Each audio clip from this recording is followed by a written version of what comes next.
바울은 고린도에서 1년 6개월 동안 복음을 전하다가 성도들과 작별하고 배를 타고 수리아를 향해 떠났습니다. 브리스길라와 아굴라가 그와 동행했습니다. 수리아는 바울을 선교사로 파송한 안디옥 교회가 있는 곳입니다. 바울은 약 3년에 걸친 제2차 선교여행을 마치고 안디옥 교회로 귀환하는 겁니다. 수리아의 안디옥으로 돌아갈 때에 바울 일행은 소아시아의 에베소에 들렀습니다.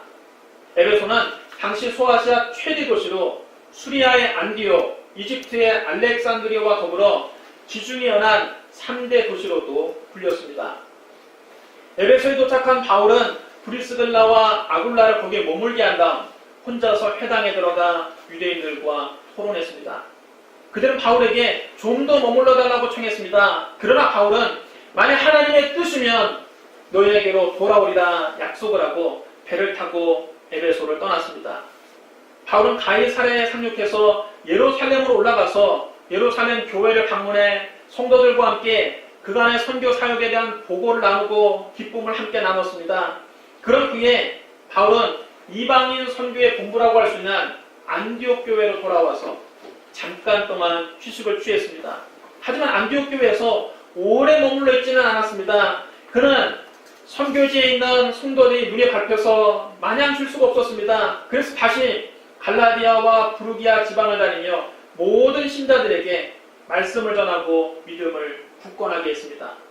2차 선교여행이 끝나지 얼마 안 돼서 조금 쉬었다가 다시 3차 선교여행을 떠난 것입니다. 한편 알렉산드리아에서 태어난 아볼로라는 유대인이 에베소에 왔습니다. 그는 언변이 좋고 성경에 능통한 사람이었습니다. 그는 일찍 주님의 말씀을 배워서 잘 알고 있었고 예수님에 관한 일을 열심히 말하고 가르쳤습니다. 하지만 아볼로는 요한의 세례만 알따름이었습니다. 그는 요한의 세례는 받았지만 성령 세례는 받지 못한 것입니다.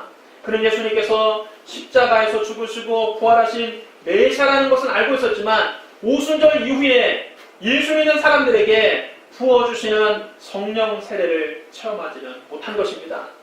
아볼로가 회당에서 설교할 때 에베소에 남아있던 브리스길라와 아굴라가 그의 설교를 가만히 들어보니까 그가 구약 성경에 대해서 굉장히 해박한 지식을 가지고 있었습니다. 성경 지식이 아주 탁월했습니다. 그런데 성령에 대해서는 전혀 모른다는 것을 대번에 알 수 있었습니다.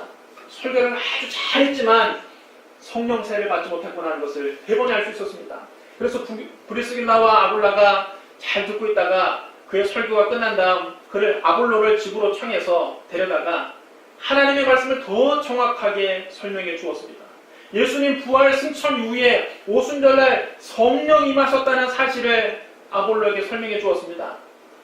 브리스길라와 아굴라는 고린도에서 사도 바울과 1년 6개월 동안 함께 지냈으며 바울에게서 복음을 들었습니다.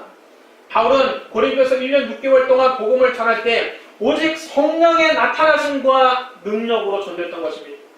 브리스길라와 아굴라가 왜 아볼로의 설교를 듣고 대번에 아볼로가 성령 세례를 받지 못했다는 것을 알았느냐? 바울의 설교와는 달랐기 때문인 것입니다. 그들이 1년 6개월 동안 바울의 설교를 들을 때는 은혜가 충만하고 능력이 나타나고 하나님의 기쁨이 있고 설교에 파워가 있는 것을 느꼈는데 아볼로의 설교는 굉장히 지식적이고 체계적이고 논리적이고 말은 언변이 좋아서 말은 잘했지만 은혜가 없었습니다. 감동이 느껴지지 않았습니다. 마음을 움직이지 못한 것입니다.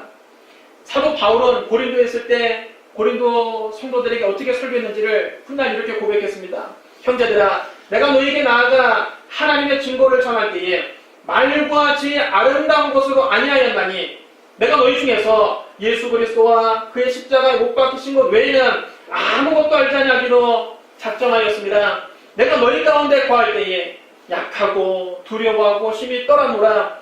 내 말과 전도함이 설득력 있는 지혜의 말을 하지 아니하고 다만 성령의 나타나심과 능력으로 하여 너희 믿음이 사람의 지혜 있지 아니하고 다만 하나님의 능력이 있게 하려 하였노라.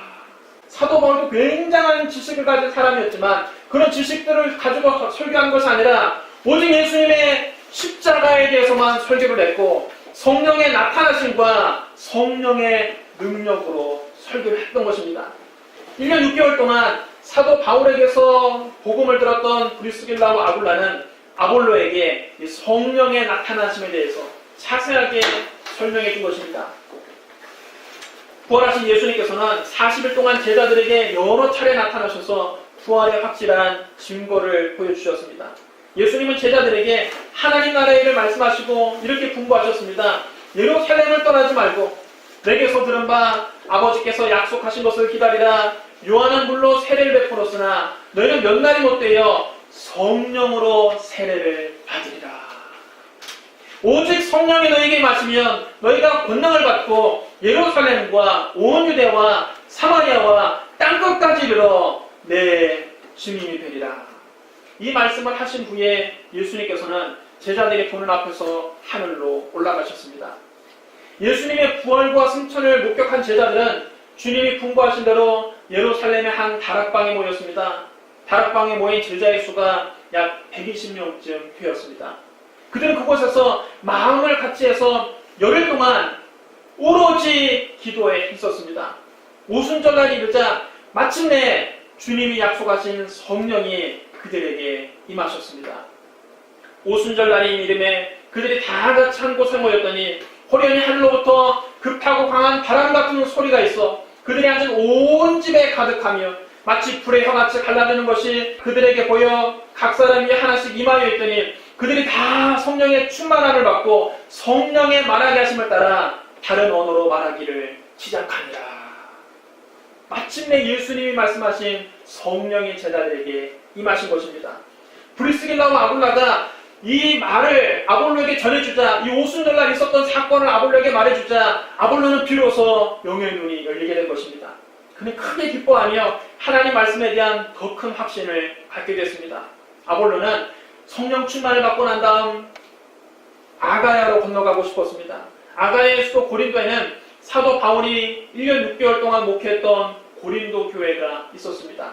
브리스길라와 아굴라는 고린도 교회에서 1년 6개월 동안 사도 바울과 함께 신앙생활을 했기 때문에 고린도 교인들에게 잘 알려져 있는 사람들이었습니다. 그래서 브리스길라와 아굴라가 아볼로를 격려하고 그 고린도 교회에 편지를 써서 아볼로를 잘 영접하라고 편지를 써주었습니다.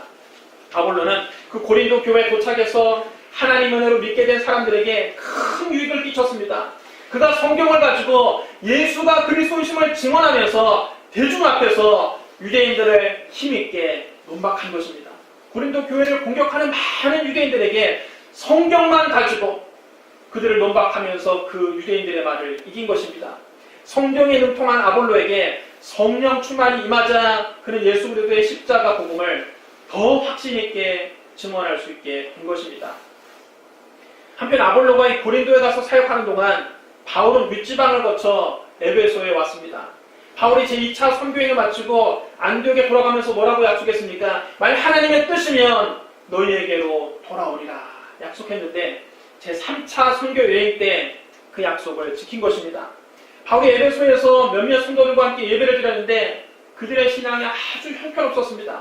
그들은 예배를 드릴 때 보니까 눈빛에 구원의 확신도 없는 것 같고 예배를 드려도 아무런 감격도 없는 것 같고 기도에도 힘이 없었습니다. 그들의 얼굴에 기쁨도 없고 전도는 아예 생각조차 하지 않았습니다. 그래서 바울이 그들의 신앙 상태를 점검해보고 난 다음 단도직입적으로 물었습니다. 너희가 믿을 때에 성령을 받았느냐?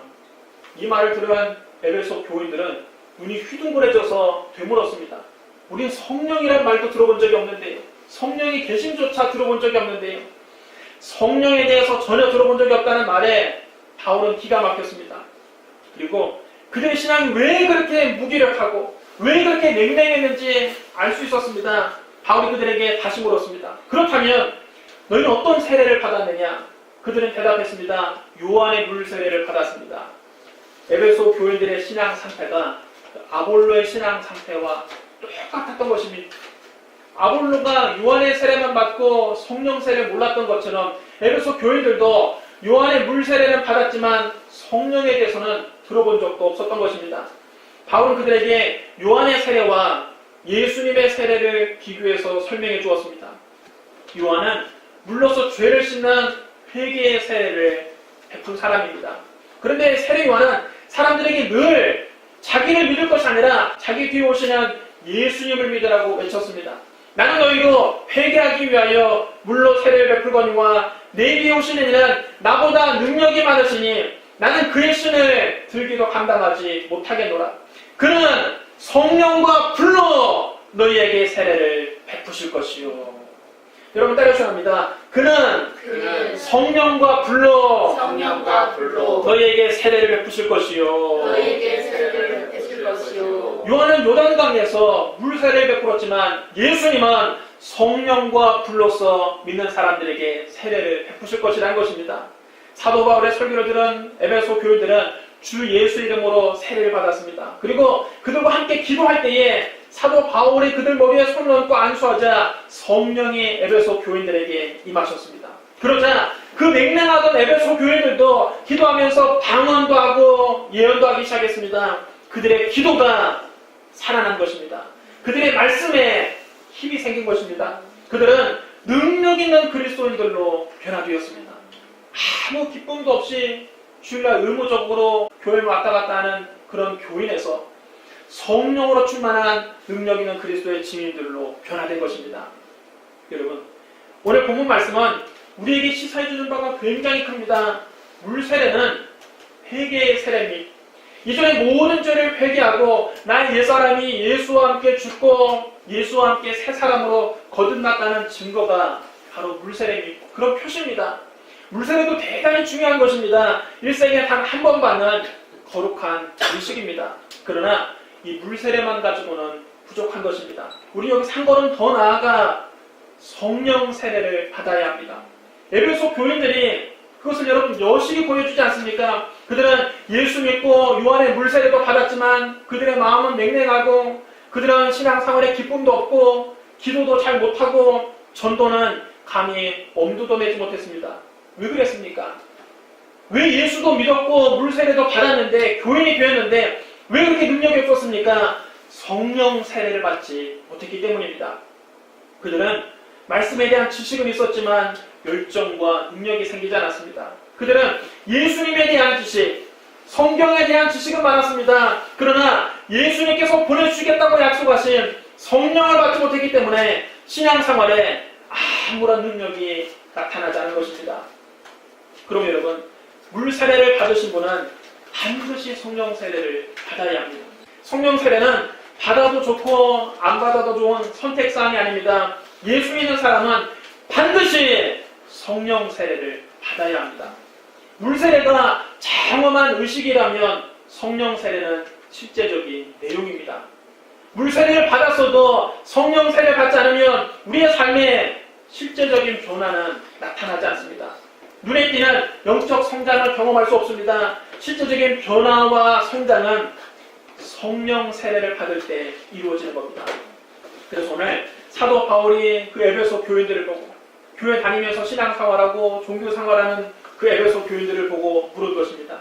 너희가 믿을 때에 성령을 받았느냐? 오늘 주님은 우리에게도 묻습니다. 너희가 믿을 때에 성령을 받았느냐? 권능은 오직 성령이 우리에게 임하실 때 받을 수 있는 것입니다. 예수님 말씀하지 않으셨습니까? 오직 성령이 너희에게 임하시면 너희가 권능을 받고 예루살렘과 온 유대와 사마리아와 땅끝까지 이르러 내 증인이 되리라. 우리 같은 평범한 사람이 어떻게 예루살렘과 온 유대와 사마리아와 땅끝까지 전 세계를 향해서 복음을 전할 수 있습니까? 오직 성령이 임해서야만 가능한 것입니다. 성령이 주시는 권능을 받지 못하면 절대로 증인이 될 수 없습니다. 성령이 주시는 권능을 받지 못하면 가족도 전도하기 힘든 것입니다. 마치 성령 세례 받기 전에 에베소 교인들처럼 10년이 가고 20년이 가도 기도도 제대로 못하고 전도도 못하고 참된 기쁨도 없는 형식적이고 무기력한 신앙생활을 할 수밖에 없는 것입니다. 여러분, 지식과 능력은 전혀 다른 것입니다. 아무리 우리가 성경 지식이 많고 신학적인 지식이 있어도 능력이 없으면 아무 일도 하지 못합니다. 능력이 없으면 움직이지 않습니다. 아무리 최고급 승용차라도 여러분, 기름이 없으면 1m도 가지 못하는 것입니다. 꿈쩍하지 않습니다. 그것은 자동차로서의 기능을 할 수 없는 것입니다. 지식은 디자인이 잘 빠진 자동차와 같습니다. 그 잘 빠진 자동차를 움직이는 동력은 바로 기름입니다. 우리가 아무리 성경 공부를 많이 하고 제자 훈련을 받아도 성령의 기름 부으심이 없으면 아무 소용이 없는 것입니다. 아무리 제자 훈련을 몇 년 동안 받아도 성령의 기름 부으심이 없으면 단 한 명도 전도하기 힘든 것입니다. 여러분, 예수님의 제자들을 보십시오. 그들은 예수님을 따라다니면서 3년 반 동안 예수님께 직접 제자 훈련을 받았습니다. 그럼에도 예수님이 잡혀가실 때 그 고난을 이겨나갈 아무런 힘이 없었습니다. 절망과 두려움을 극복할 수 없었습니다. 그들은 모두 다 예수님을 버리고 달아났습니다. 지식은 있었어도 3년 반 동안 예수님께 직접 말씀을 들으며 지식을 익혔지만 능력이 없으니까 불안과 공포를 이기지 못하고 다 도망간 것입니다. 비겁자가 되고 말았습니다. 배신자들이 되고 말았습니다. 그들은 예수님을 십자가 못 박은 유대인들이 두려워서 다락방 문을 잠그고 꼭꼭 숨었습니다. 그런데 오순절날 성령 받고 난 다음 제자들은 어떻게 변화됐습니까? 그들에게 엄청난 변화가 다가왔습니다. 그들은 마가의 다락방에 모여서 예수님께서 말씀하신 성령을 받기 위해 열흘 동안 전심으로 기도했습니다. 오순절날이 이르자 갑자기 하늘에서 급하고 강한 바람 같은 소리가 나고 불의 같이 갈라지는 것이 각 사람 위에 하나씩 임하더니 그들이 다 성령의 충만함을 받고 성령의 말하게 하심을 따라 다른 언어로 말하기 시작했습니다. 성령의 불세례가 임한 것입니다. 그 뒤로는 눈을 비비고 다시 쳐다봐야 할 놀라운 변화가 제자들에게 일어났습니다. 자동차에 기름이 부어져서 엔진에 시동이 걸어졌습니다. 3년 반 동안 예수님을 따라다니면서 배운 지식에 성령의 능력이 부어지자 권능이 생긴 것입니다. 겁쟁이였던 베드로가 그 잠가놨던 다락방 문을 박차고 밖으로 나가서 예루살렘 시민들에게 담대하게 복음을 전하기 시작합니다. 너희가 십자가에 못 박은 이 예수를 하나님이 주와 그리스도가 되게 하셨느니라. 여러분, 이 설교는 목숨을 내놓고 하는 설교입니다. 예수님을 십자가에 못 박은 유대인들이 지금 그 제자들을 잡으려고 혈안이 되어 있을 때입니다. 잘못하다가는 그 유대인들에게 돌에 맞아 죽거나 예수님처럼 십자가에 달릴지도 모를 일입니다. 그런데도 성령 받은 베드로는 두려워하지 않았습니다. 그의 설교를 듣고 그날 하루에 3,000명이 회개하고 세례를 받았습니다. 너무나 이런 놀라운 일입니다. 어떻게 겁쟁했던 베드로가 한순간에 이렇게 담대한 그리스도의 증인으로 변화되었습니까? 불과 50일 전만 해도 그는 예수님을 모른다고 저주하면서까지 한 여종 앞에서 예수님을 부인하던 겁쟁이였습니다. 그런데 오순절날 성령을 받고 난 다음에는 죽음도 두려워하지 않는 담대한 그리스도의 증인이 될 것입니다. 성령 받기 전에 베드로와 성령 받고 난 후에 베드로는 완전히 다른 사람입니다. 그 다음날은 베드로와 요한이 오후 3시 기도 시간에 성전에 기도하러 가다가 미문 앞에 앉아서 구걸하던 거지를 만났습니다. 그는 나면서 못 걷게 된 사람입니다. 그 거지는 베드로와 요한에게 동전이라도 하나 얻을까 기대한 눈으로 바라보았습니다. 베드로가 그 거지를 보고 얘기합니다. 은과 금은 내게 없거니와 내게 있는 이것을 내게 주노니 나사렛 예수 그리스도의 이름으로 일어나 걸으라. 그리고 그의 오른손을 잡아 일으키니 곧 발과 발목에 힘을 얻어서 그가 걷기도 하고 뛰기도 하며 하나님을 찬양했습니다. 모든 백성들이 그 광경을 보고 눈이 휘둥그레지고 깜짝 놀랐습니다. 그날 베드로의 설교를 듣고 5,000명이나 회개하고 주님께로 돌아왔습니다. 놀라운 풍의 역사가 일어난 것입니다. 베드로가 한 번 설교할 때 3,000명이 회개하고 그 다음날에는 5,000명이 회개하는 놀라운 부흥이 일어난 것입니다. 어떻게 이런 부흥의 역사가 일어났습니까? 이것은 잘 정비된 자동차에 기름이 부어진 것입니다.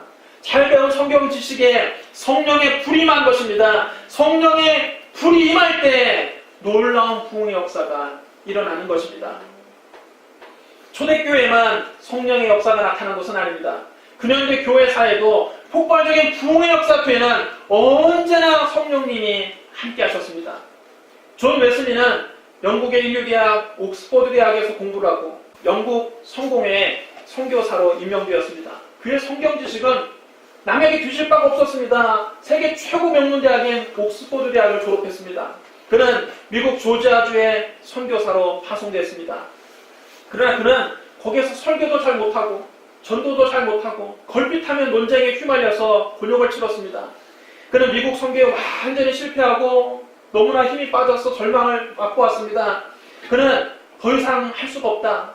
포기를 하고 미국 선교를 접고 본국으로 귀환하려고 배를 탔습니다. 그런데 그가 탄 배가 대서양을 건너는 가운데 큰 풍랑을 만나서 난파될 위기에 처했습니다. 그는 그 대서양에서 만난 풍랑 때문에 죽을까봐 겁이 나서 견딜 수가 없었습니다. 그런데 그 배에는 미국에서 선교 사역을 성공적으로 수행하고 안식년을 맞아서 고향으로 돌아가던 독일 선교사들도 함께 타고 있었습니다. 그들은 모라비안 교도들이었습니다. 모라비안 운동은 독일의 진젠도르프 백작이 일으킨 운동인데 모라비안 교도들은 성령이 충만한 사람들이었습니다. 그들은 그 위험한 풍랑 속에서도 다 같이 모여서 손에 손을 잡고 같이 통성으로 기도하고 오히려 찬송을 부르고 있었습니다. 웨슬리가 가만히 보면서 그 모라비안 교도들이 모여서 기도하고 찬송 부르는 모습을 보면서 속으로 생각했습니다. 아니 저 사람들은 이렇게 바다에서 큰 풍랑을 만났는데 이런 순간에 어떻게 저렇게 기도하고 찬송을 할 수 있을까? 정말 광신자들이다. 저 사람들 제정신이 아닌 사람들인가 보구나. 한편으로 이렇게 비난하면서도 또 한편으로는 속으로 이런 생각이 들었습니다. 나도 똑같이 예수 믿는 사람인데 나도 똑같이 예수님을 믿는 사람인데 나는 왜 이 풍랑 속에서 두려워서 견딜 수가 없을까? 왜 나는 저들처럼 담대하지 못할까? 자괴감이 들었습니다. 그는 941셈으로 살아서 영국으로 돌아왔지만 선교에 실패한 목사를 불러주는 곳은 한 군데도 없었습니다. 그는 할 일이 없어서 집에서 빈둥빈둥 놀고 있었습니다. 하루는 그의 친구가 찾아와서 런던에 성경 공부 모임이 있는데 거기 한번 같이 가보자 그랬습니다. 맞지 못해서 친구를 따라가서 맨 뒷자리에 앉아서 팔짱을 낀 채 무슨 소리를 하고 있느냐 가만히 들어보았습니다. 왜냐하면 그도 지식으로는 남에게 뒤지는 사람이 아니거든요. 팔짱을 끼고서 비판적으로 듣고 있는데 거기에서 성경 공부를 인도하던 사람은 목회자도 아닌 평신도였습니다. 평신도가 나와서 자기 능력으로 설교할 수가 없으니까 그 평신도가 마틴 루터의 로마서 강해라는 책에 서론을 읽어주었습니다. 책을 펴들고 마틴 루터가 쓴 로마서 서론을 읽어주었는데 예수를 믿음으로 말미암아 그 보혈의 능력과 은혜로 구원을 받는다는 그 말씀을 듣다가 갑자기 웨슬리의 마음속에 성령의 기름 부으심이 임했습니다. 갑자기 마음이 뜨거워지고 그 말씀을 듣는데 눈물이 비오듯이 쏟아지더니만 그의 가슴에 성령의 불이 붙었습니다. 마치 오순절 마가의 다락방의 현장에서 일어난 사건처럼 그의 가슴 속에 불의 혀같이 갈라진 것이 임한 것입니다. 순식간에 존 웨슬리가 변화되었습니다. 이전에 존 웨슬리는 사라지고 새로운 존 웨슬리가 되었습니다. 그 후로 그가 복음을 전할 때 사람들이 그 입에서 불이 나오는 것 같다고 말을 했습니다. 영국 국교회에서는 그의 신앙이 정상이 아닌 것 같다며 그를 쫓아냈습니다. 하지만 그는 공동묘지에서 시장터에서 길거리에서 구름대같이 모인 사람들에게 복음을 증거했습니다. 무서운 핍박도 많이 받았지만 그는 영국 사회를 뒤흔들었습니다. 그 당시 영국 사회는 산업혁명으로 빈부격차가 심해지고 계층 간의 갈등이 고조돼서 마치 혁명이 일어날 것처럼 불안불안했습니다. 그러나 존 웨슬리의 복음 전도로 영국은 프랑스처럼 피해 혁명을 겪지 않고 무사히 산업화의 갈등을 극복하고 민주화를 이룰 수 있었습니다. 여러분, 한 사람의 변화가 한 나라를 변화시킨 것입니다. 무엇이 존 웨슬리를 변화시켰습니까? 세계 최고의 명문대학 옥스퍼드에서 신학을 공부했어도 그는 설교에 자신이 없었고 전도도 하지 못했고 능력이 없었습니다. 그러나 성령의 기름 부으심이 임하자 동력이 생긴 것입니다. 그는 영국과 세계를 변화시키는 위대한 영적 지도자가 되었습니다. 감리교의 창시자가 바로 이 존 웨슬리입니다. 존 웨슬리의 설교를 듣고 변화되어서 감리교가 생긴 것입니다. 드와이트 라이먼 무디도 여러분 한 가지입니다. 무디는 본래 시카고에 있는 어떤 구두가게의 영업사원이었습니다. 그는 어린이를 좋아해서 성경 공부를 열심히 하고 주일학교 교사로 아이들을 모아서 열심히 가르쳤습니다. 그런데 자기 자신도 확신이 없어서 늘 신앙이 오락가락합니다. 하루는 너무 기뻐서 성경 말씀 읽고 천국에 있는 것 같은데 또 다음 날은 지옥에 있는 것 같이 마음이 오락가락함이 여러분도 그럴 때가 많이 있죠. 하루는 은혜를 받아서 기쁨이 충만한데 또 그 다음 날은 풀에 죽어서 내가 예수를 믿는 거지, 안 믿는 건지 사는 낙이 없고 그럴 때가 있죠, 여러분. 그래 당시에 어린이들에게 화려한 언변으로 전도해서 많은 어린이를 끌어모았으니, 그는 영업사원이기 때문에 말을 아주 잘하거든요. 아주 재치 있는 말로 사람들을 웃겨가면서 애들을 끌어모아서 얼마나 많이 애들을 모았든지, 교회에 있는 어린이 예배실에서 다 예배를 드릴 수가 없어서 교회 옆에 있는 술집을 빌려서 교회 학교 공과 수업을 할 정도로 어린이들을 많이 끌어모았습니다. 교회 공간이 부족할 정도로 어린이들을 많이 끌어모았습니다. 그런데 놀라운 사실은 그렇게 많은 어린이들을 끌어모았지만 정작 그 가운데 예수를 그리스도로 믿는 어린이들은 없었다고 합니다. 사람은 많이 끌어모았지만, 그가 좋은 화려한 언변으로 아이들을 많이 끌어모았지만 예수를 믿게 변화시킨 어린이는 없었다는 것입니다. 그런 사실이 무디를 너무나도 마음을 괴롭게 했습니다. 어느 날 무디는 자기가 어린이들 대상으로 복음을 영업한 것이지 전도한 게 아님을 깨닫게 되었습니다. 내가 지금 영업을 하고 있었구나. 사람 끌어모으려고 선물도 주고 사은품도 주면서 애들은 많이 끌어모았는데 내가 영업을 해서 사람만 모았지 한 명도 예수 믿는 사람으로 전도하는 것이 아니었구나 하는 것을 깨달았습니다. 그것 때문에 너무 마음이 괴로웠습니다. 그는 답답해서 견딜 수가 없었습니다. 그래서 길을 걸어가면서도 이래서는 안 되겠다. 주여, 나에게도 성령을 부어주시옵소서. 하나님, 나에게도 성령을 부어주시옵소서. 중얼거리면서 기도하는데 그 길거리에서 D.L. 무디에게 성령이 임하신 것입니다. 성령이 너무 뜨겁게 임하자 무디는 황급하게 근처에 있는 자기 친구 집을 찾아 들어갔습니다. 그리고 그 친구 집에서 이렇게 기도했습니다. 하나님이여, 내 머리에서 손을 떼주시옵소서. 그렇지 않으면 내가 다 죽겠나이다. 얼마나 성령이 그게 뜨겁게 임했던지 무디가 하나님이여, 어서 손을 떼주십시오. 제가 죽을 지경입니다. 성령이 강하게 그 말에 임한 것입니다. 그때부터 그의 설교에 권능이 나타나기 시작했습니다. 그는 미국 전체를 뒤어들고 영국과 스코틀랜드, 아일랜드에 가서도 전도를 했는데 그가 설교하는 자리는 언제나 자리가 모자랄 정도로 그의 설교는 대중들의 사랑을 받았습니다. 미국의 남북 전쟁 때는 전쟁터에서도 설교했는데 많은 군인들이 그 무디의 설교를 듣고 회개하고 주님께로 돌아왔다고 합니다. 무엇을 여러분 이렇게 만들었습니까? 성령의 능력이 그렇게 변화시킨 것입니다. 성령으로 말미암은 사건은 안 되는 것입니다. 성령이 불이 와야 변화가 오는 것입니다. 스가랴 4장 6절에 만군의 여호와께서 말씀하시되 이는 힘으로 되지 아니하며 능력으로 되지 아니하고 오직 나의 영으로 되느니라. 인간의 힘으로 되는 것 아닙니다. 인간의 말재간으로 되는 것 아닙니다. 오직 성령이 임하셔야만 변화가 오는 것입니다. 사랑하는 성도 여러분, 우리 모두 다 성령의 기름 부으심을 받아야 합니다. 성령이 임해야 권능이 임하지, 성령이 임하시지 않으면 권능이 없습니다. 기름을 넣어야 동력이 생기지, 기름이 없으면 동력이 없는 것입니다. 아무리 좋은 차라도 기름이 없으면 갈 수가 없는 것입니다. 기름을 넣어야 달릴 수 있습니다.